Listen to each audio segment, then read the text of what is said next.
Okay, so share ko sa inyo to guys, no. So ngayong araw guys, meron tayo ditong phone device guys, no. So itong phone device nito guys, ito na yung test natin dati guys sa digital multimeter natin guys, no. So yung test natin dito guys sa motherboard guys ng phone device nito guys ay good board ito guys, no.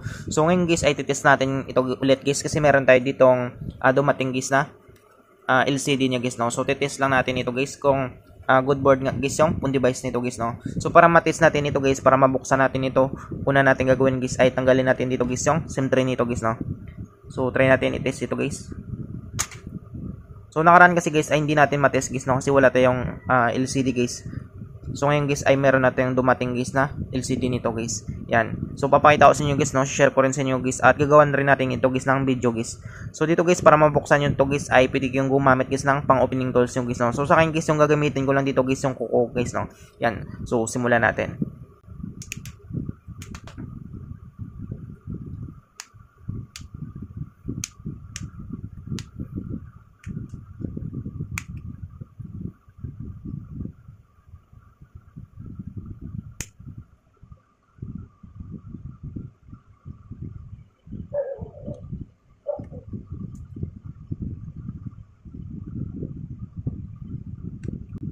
So ayan siya guys, no. So nabuksan natin. So dandan natin. Yan. So ito guys yung loob niya guys, no. So dati dito guys ay tanggalin natin ito guys lahat guys ng bolts dito guys sa cover nito guys, no. Para matesting natin ito guys.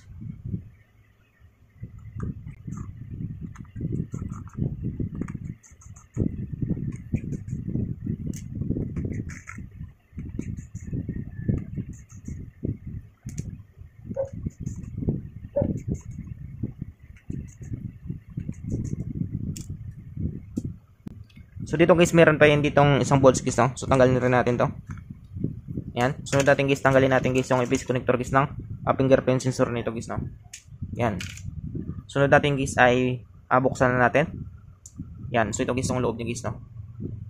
So dating dito guys ay tanggalin natin dito guys yung APC connector guys ng battery niya guys, no. Or yung tinatawag natin guys na flexible printed circuit nito guys. So tanggalin natin yan. Sunod natin guys yung tanggalin natin dito guys yung APC connector guys ng sa LCD nito guys, no. Yan. So ngayon guys ang gagawin natin guys ay titest natin ito guys, no. So test natin muna guys yung motherboard nito guys, test natin ulit. So ano muna tayo guys? Diode mode muna tayo guys, no. Yan. So kapag mag ganito guys, ibig sabihin guys ay meron siyang grounded guys sa motherboard niya guys, no. So subukan natin. So dapat guys hindi siya mag ganito guys, no. So dapat mag OL siya guys. Yan, so OL siya guys, no. So good board dito guys. So subukan natin guys yung beep niya guys. Yan. So kapag mag ganito naman guys, ibig sabihin guys ay meron siyang shorted guys, no. Yan, subukan natin. So dapat hindi siya magtunog guys, no. Mag ganyan guys. So wala guys, no. So hindi siya tumunog guys. So ibig sabihin guys ay wala siyang shorted guys, no. So subukan natin guys, meron tayo ditong bagong LCD niya guys. Subukan natin guys, no, kapag mag-display siya guys. So try natin.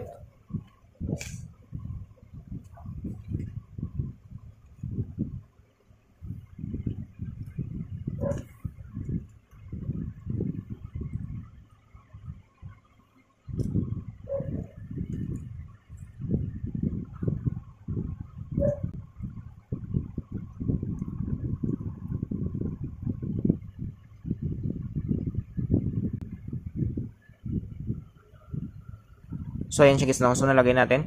So salpak natin guys yung APC connector guys ng battery niya. So subukan natin pandarin natin guys, no. So ito naman guys connection naman ito guys sa charging guys, no. Subukan natin guys kapag mag-display siya guys.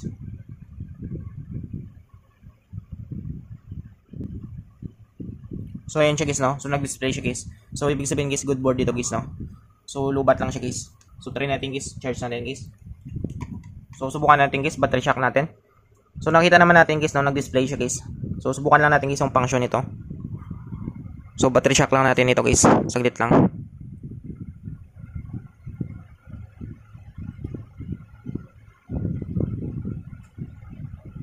Yan. So battery shock natin guys, no.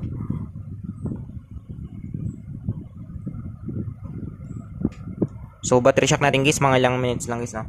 Yan.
So ayan siya guys, no? So try natin guys.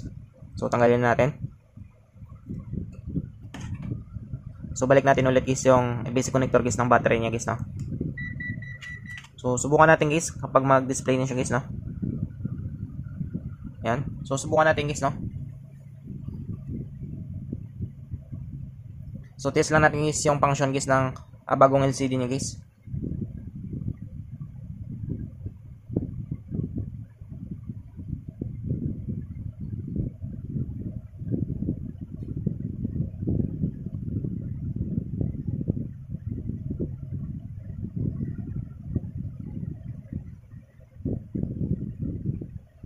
So ayan siya guys, no? So subukan natin. Yan.